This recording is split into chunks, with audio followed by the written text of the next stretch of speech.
Alors, ça c'est la photo de Pascal Légitimus. On s'est rencontrés quand on avait 14 ans tous les deux. Et je suis arrivé juste dans l'année où il a perdu sa maman. Et donc, ça a certainement renforcé un lien fort. En plus, moi, mes parents l'ont adopté. Ils aimaient beaucoup Pascal. Moi, j'adore son père, Théo. J'ai rencontré toute la famille, etc. Donc, vraiment, entre 14 et 20 ans, on était ensemble tous les jours de l'année, 12 mois sur 12. On a fait du théâtre, on a ouvert un cours, on a fait plein de trucs. Et ça a été une période absolument formidable. Et puis, la vie nous a séparés d'une façon totalement ironique, puisque moi, je suis rentré au conservatoire de comédien.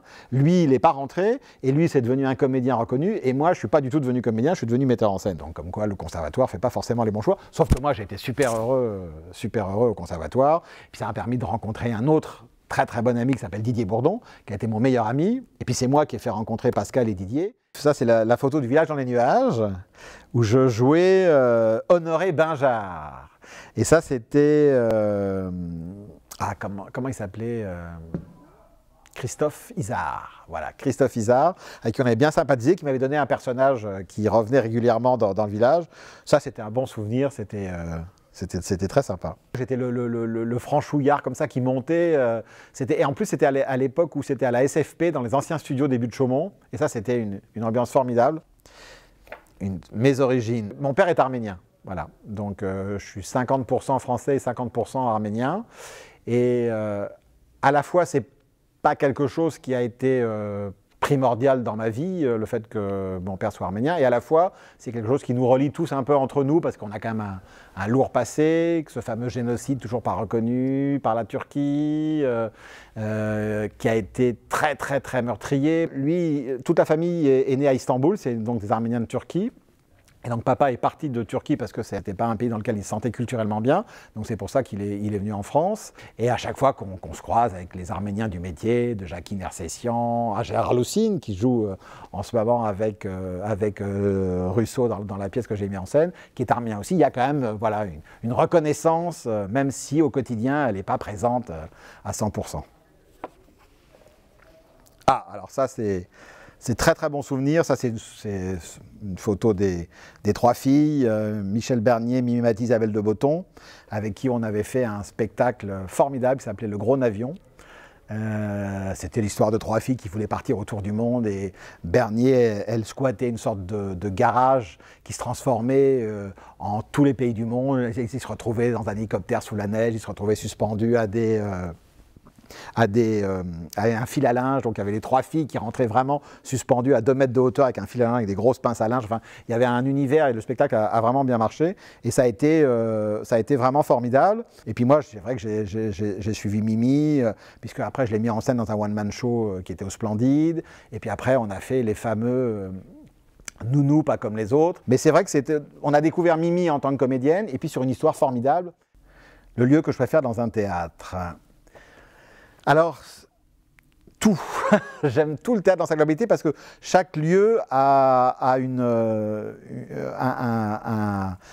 atmosphère et une fonction différente. C'est-à-dire que la salle, c'est assez magique d'y être comme on est là, seul. C'est-à-dire qu'il m'arrive souvent, quand il y a des pauses entre le matin ou le soir, ou entre 2 problèmes techniques, etc., de rester là, où il n'y a personne, et il y a comme ça une sorte d'ambiance. J'aime bien la salle vide, quand on répète, et puis je l'aime beaucoup pleine quand on joue. Et puis alors, quand on est sur le plateau, à toutes les étapes, le plateau, c'est génial. C'est-à-dire que quand le décor n'est pas encore là, que tout est vide, ça a un charme fou. Quand les décors commencent à arriver petit à petit, quand on commence à faire les lumières, les loges, dans tous ces théâtres-là, c'est toujours des recoins, des labyrinthes. Enfin, ici, par exemple, il y a la loge de Jean-Claude Brialy qui est restée dans le jus, avec encore ses coupes de champagne, ses photos de Jean Marais, de tous ses amis. Tout ça, c'est un vrai goût d'artisanat. C'est-à-dire que moi, j'ai la chance de faire du cinéma, de la télévision et du théâtre et de passer de l'un à l'autre. Et le théâtre, c'est vraiment artisanal, quoi. C'est l'odeur du bois, de la colle. Le cinéma étant beaucoup plus moderne, beaucoup plus rapide. On a beaucoup moins de temps au cinéma. Enfin, voilà, le théâtre, c'est vraiment de bout en bout toujours magique. Il ne faut jurer de rien, ça a été mon deuxième film. Le premier, ça avait été une commande qui m'avait été faite par Alain Terzian sur une adaptation de théâtre aussi, puisque c'était l'adaptation de Tout baigne, qui s'est fait avec Pascal Elbé, Isabelle Gélinas, François Morel, et qui était un film plein de fantaisie et de charme. Et puis moi, j'avais très envie d'adapter pour le cinéma Il ne faut jurer de rien. C'est une vraie histoire romantique, avec voilà, un beau garçon qui sent mal dans sa peau, qui n'arrive pas à aimer, qui ne croit pas en l'amour, qui ne croit pas dans les femmes, qui ne croit pas dans la vie, quoi. Et puis petit à petit, il va rencontrer une fille qui va lui faire changer sa vision du monde et l'éclairer. Et c'était voilà, l'occasion d'abord de faire une comédie romantique, et puis un petit peu intelligente, parce qu'adaptée de Musset. Et j'ai réussi à entraîner un casting extraordinaire là-dedans. C'était, puisque j'ai Gérard Jugnot, Jean Dujardin et Mélanie Doutet. Et c'est un souvenir formidable, parce qu'en plus de faire... Enfin, moi, j'adore la notion de remonter dans le temps. Se retrouver comme ça, sur le quai de la Seine, avec en plus, il y a une cascade sur les quais de la Seine, où il y a une calèche qui arrive à fond, et que le cocher se jette sur Jean pour lui récupérer du fric, etc. Et c'est justement dans ce film-là où je me suis retrouvé un jour avec 400 personnes sur le plateau, le jour où il y a tout un tas de gens qui doivent arriver au château pour faire une fête. Et on se dit, j'espère que j'ai bien fait d'écrire cette phrase, parce que cette phrase qui fait venir 400 personnes sur un plateau, c'est juste « tous les gens du sérail arrivent au château ». Donc tous les gens du sérail arrivent au château, quoi. Il y a 8 mots, et ça fait 400 personnes, journée de tournage énorme, avec 25 calèches, 50 chevaux, enfin bon, voilà. Donc c'est vraiment que du bonheur, ce film. Amanda Lear, dans Lady Oscar, beaucoup d'énergie, parce que Amanda a une nature absolument formidable, mais qui a... Cette nature, elle est débutante aussi, paradoxalement, dans le métier, puisqu'elle a fait qu'une pièce avant, qui était le Panique au ministère. Et là, dans Lady Oscar, elle avait un rôle titre et présent du début jusqu'à la fin. Dans Panique au ministère, elle entrait, elle sortait, elle entrait, elle sortait, elle avait des petites scènes qu'elle balançait comme ça. Là, elle est en scène du début jusqu'à la fin. Donc c'est un parcours beaucoup plus dur, beaucoup plus difficile. Et puis voilà, on est parti avec Amanda. Et Amanda, c'est une grande bosseuse. Donc petit à petit, tous les trucs qu'elle n'avait pas, elle les a acquis petit à petit, même au cours des représentations. Et dans Lady Oscar, elle est absolument formidable, quoi. Et ça a été un gros succès. Roi du boulevard. J'aimerais bien. J'aimerais bien. Moi, le boulevard aujourd'hui, c'est devenu de la vraie comédie, quoi. C'est-à-dire, c'est maintenant c'est redevenu un mot, pas un gros mot, parce qu'à une époque, le boulevard, ça faisait un peu les grosses pièces un peu mal écrites, jouées par des comédiens qui en font des tonnes pour essayer de sauver le texte qui n'est pas bon.